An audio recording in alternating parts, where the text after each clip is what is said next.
So I've just arrived at the airport in Toronto, and I was so excited I can hardly breathe. Can't wait to see everyone. I've got butterflies. Just kidding. Look at this. Oh, you're wearing it. Looks so good. Yeah, love it. Let's get us there. Oh, this is so cool. Hello. Holy smokes, look at that bag. What's up, Jim? What's happening? Good to see y'all. Oh, you look beautiful.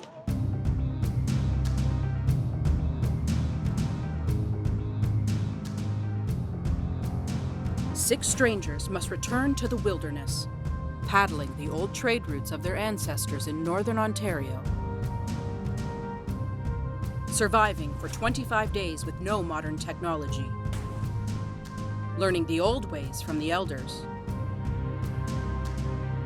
To reconnect to their past and find what truly matters.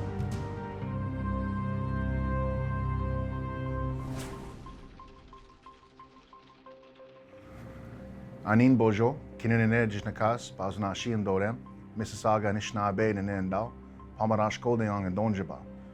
Hi, my name is Caleb, and today I'm joined by the adventurers from Merchants of the Wild, where they spent 25 days out on the land, learning and experiencing together about their culture and their heritage. Hi there. Hey, Big Caleb. Hey, little Caleb. Screw these guys, let's just hang out. Yeah.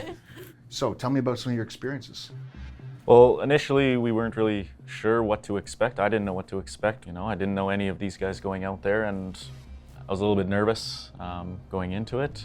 But slowly we were able to learn from the elders, and that was great to have elders come in and give us the instructions, to be able to acquire our own food, set up our own shelters, little tips and tricks on how to make our stay out there a little bit more comfortable.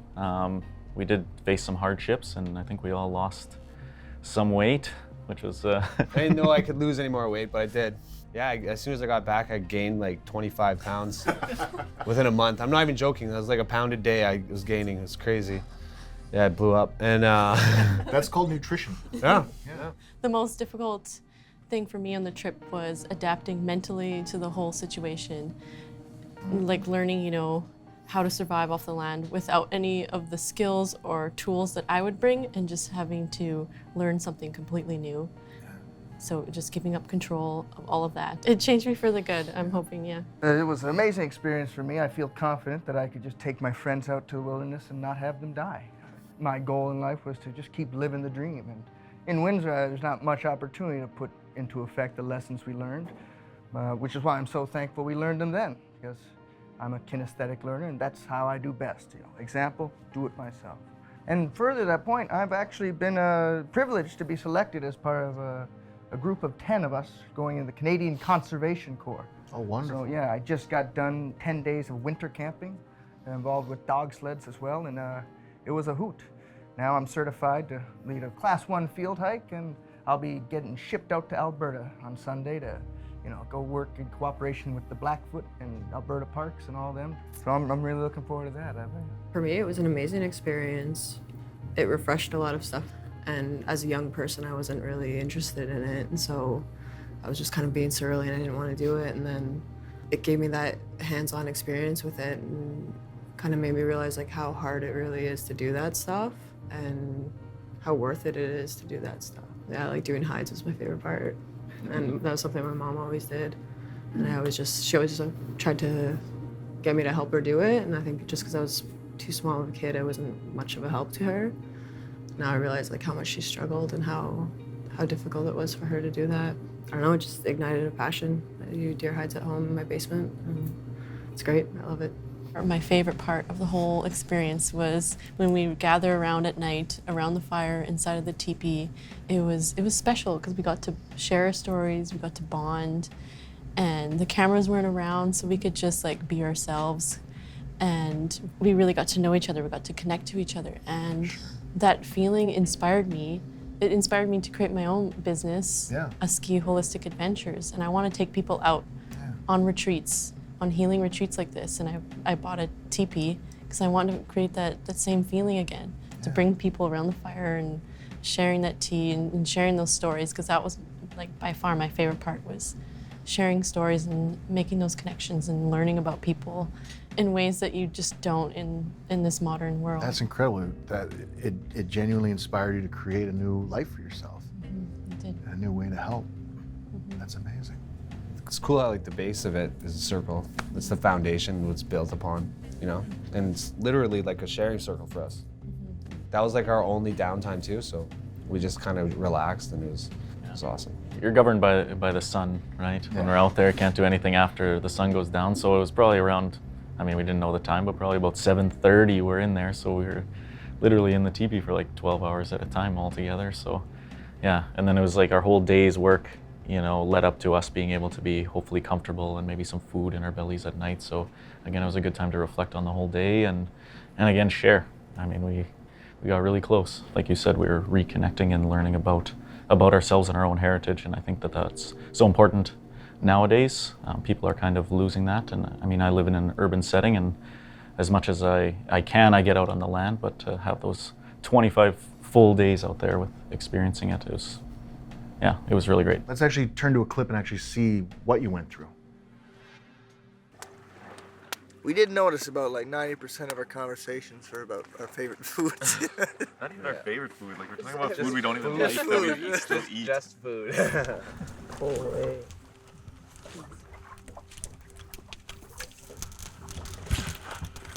Why does nobody look impressed? What? It just tastes like raw fish. Doesn't really taste like super smoked all the way through.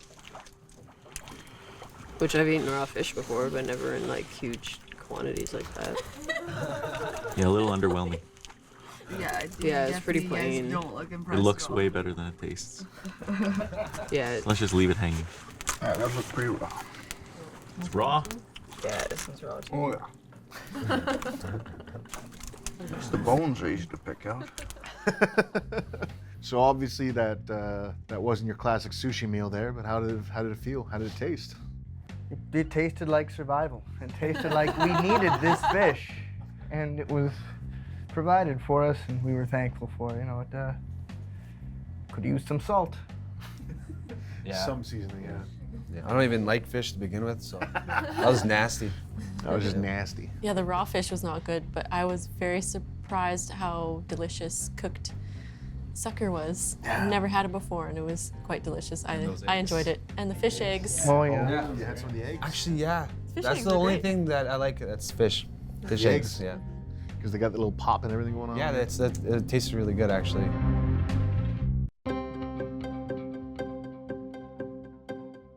After reminiscing of their experiences enduring hunger together, the adventurers now have the opportunity to recall some of their successes. Am I that slow? They slowed it down a bit.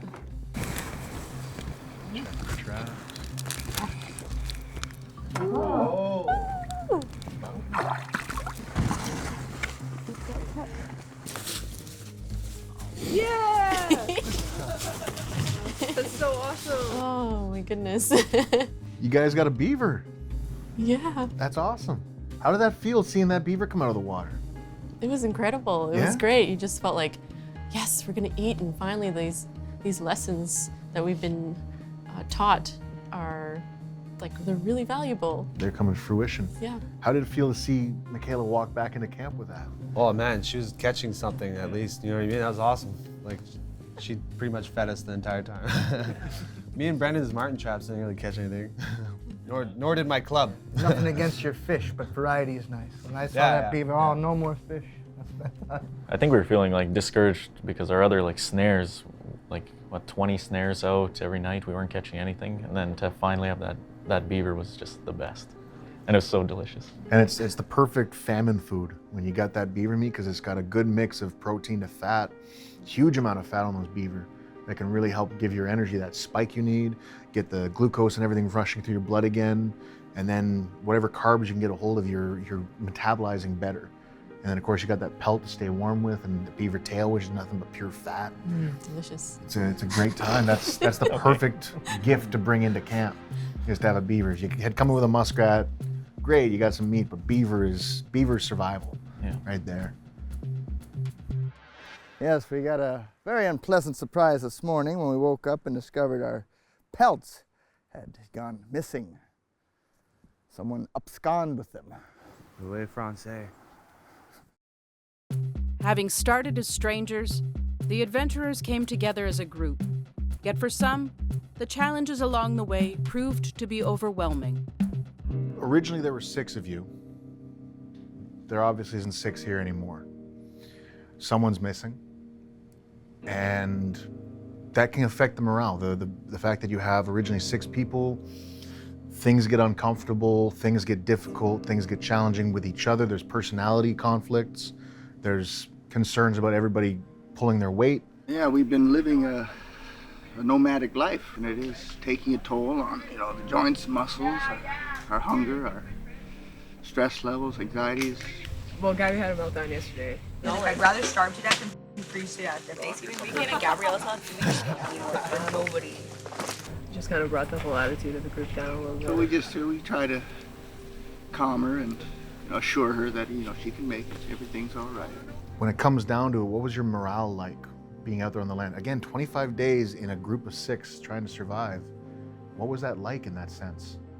I think that's kind of where your sense of community comes from, is when you have to rely on these people, and I think each person in the group had individual skill that they kind of lent to the group, and so whatever they were good at, it just turned into their job, and then you kind of realize that that's how communities start.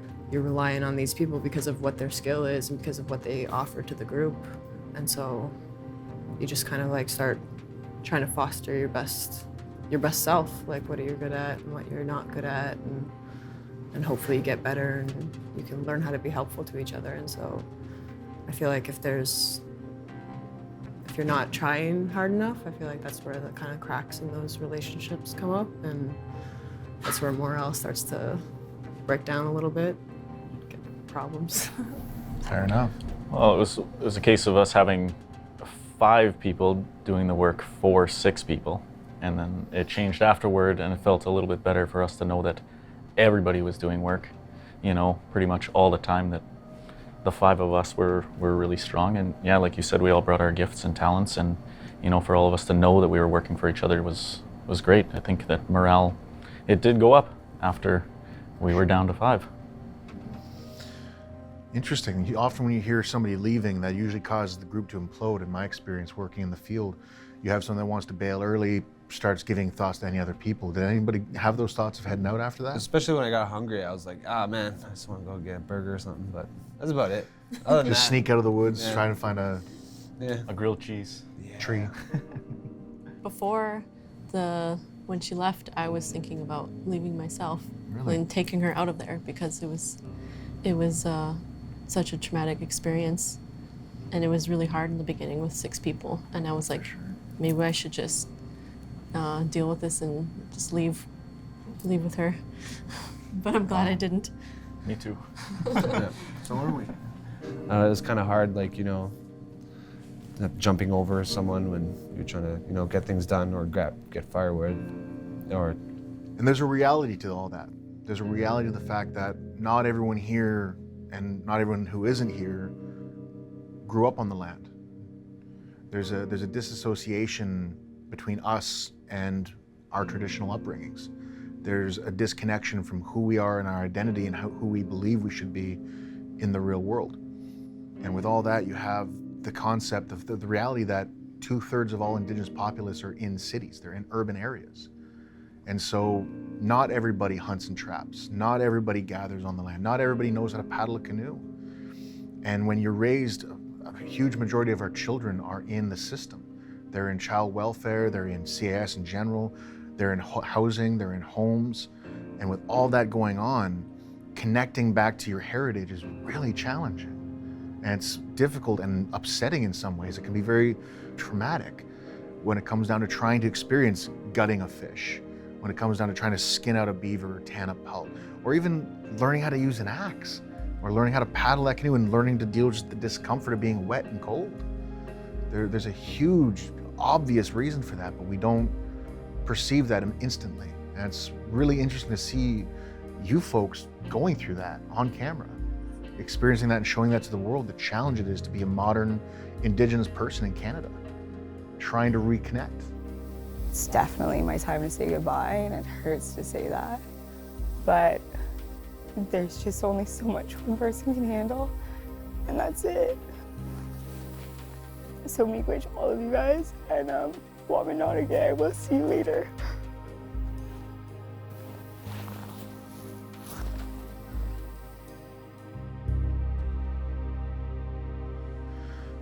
Looking back at that, seeing her go, seeing everybody lose that teammate, regardless of anything else that may have been coming up, how did that feel? How does that feel looking back at that, remembering that moment? Kind of looking at it now, it's like, oh, kind of reminded me of the day, you know. She wanted to go and she went, so it went with the flow on that one. It's like what I usually do anyway.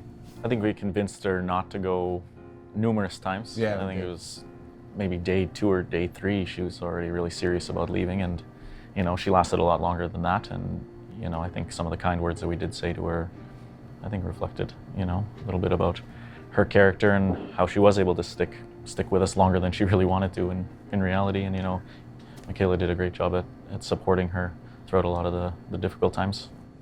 Yeah, it's really emotional watching that video actually, because when I think about Gabby and I see her face, like I think about all of the children that have lost their connection, and like how inspiring like nature has been to me, and that I wish that everyone that goes into these kind of situations could heal. And like I wish like I could have done more, or the whole experience could have like helped out more, and maybe she could have completed the whole trip too. And I feel very passionate about nature as being a therapist. It also it brings up a lot of emotions in people too. The land is like you said, it is a therapist, but in a lot of ways, a therapist's job is to poke and prod into those darker recesses of what you don't want to experience and what you don't want to think about. And so when you're out there on the land, even with a group or on your own, there's no TV to turn on. There's no cell phone to flip through and ignore your thoughts and ignore your reality. So you're right, it is very much beneficial, but it can also make us have to look at it. And we don't, that's uncomfortable to us, having to look at that. For 25 days, you lived together, you ate together, you slept pretty much right beside each other every night. For 25 days, paddled together, did everything together. And you've been separated for many months at least now, away from each other. What's it like to come back now? What's it like to see each other once more? You guys look so clean. Oh, it feels so good to see everybody. Like last night when we were all like sitting around and just like relaxing, and it brought back the memories of us like sitting around that fire and just like, we weren't even talking about really anything important, just like being around each other. And it's great to see you guys again, and it feels better in person because like we've been apart and like we've been able to chat to each other on the phone and online and through emails, but it's so much better when we see each other, and I'm glad our strong connection is still here. So like no matter how long we go, if we go like years without emailing each other, like if we see each other again, it will be like that same feeling in the teepee. Yeah, we're definitely bonded. I mean, we shared in something very special, and yeah, friends for life, hopefully. Yeah, it was nice getting back under one roof with everybody and being corrected by technical Tim over there. One of the phrases that I replay in my mind since being on the show was genetic memory, which is something that you taught us. You know, we have these maybe irrational fears, you know, some of us are scared of spiders even though we've never encountered them, right? They're genetic fear. And the same thing that you taught us with genetic memory, that we have this innate ability to, you know, potentially live off the land, and that we carry these lessons with us. And I think that was one of the coolest things that we learned out there. Watching you guys out there, watching all of you, from learning how to make fire, learning how to patch a canoe, or making shelter, or processing fish and setting traps for animals. That genetic memory, that concept, it's not that you're learning this stuff, and it's not that you're trying to preserve this stuff. You're relearning it. You already know it. And more importantly, you're not preserving it. Preserving is what a museum does. Preserving is what you do to pickles. You're revitalizing it. You're bringing it back into a daily lifestyle. You're bringing it back to the forefront. And watching you folks grow every episode of this entire season would bring emotions to me, watching how excited you would get over things or how upset you would get over things, and seeing the changes. It was genuinely beautiful to see. I want to thank all you guys for coming down together and sitting down with me and reminiscing and reuniting. This was a beautiful chance to see your side of the story, see you come back and look at it from a further lens, coming back to it from a different angle and seeing your ideals change and your lives change from everything you've done and the healing that's happened in your experiences since then. Thank you so much for this. Thank you so much. Miigwech. Thank you. In every lesson, we find a way to reach tomorrow by connecting to our past. Braided together, we show our strength in unity, enabling us to use Mother Nature's gifts. Will we reconnect to the land that has blessed us for generations? Who we are is not lost. Who we can be is our choice.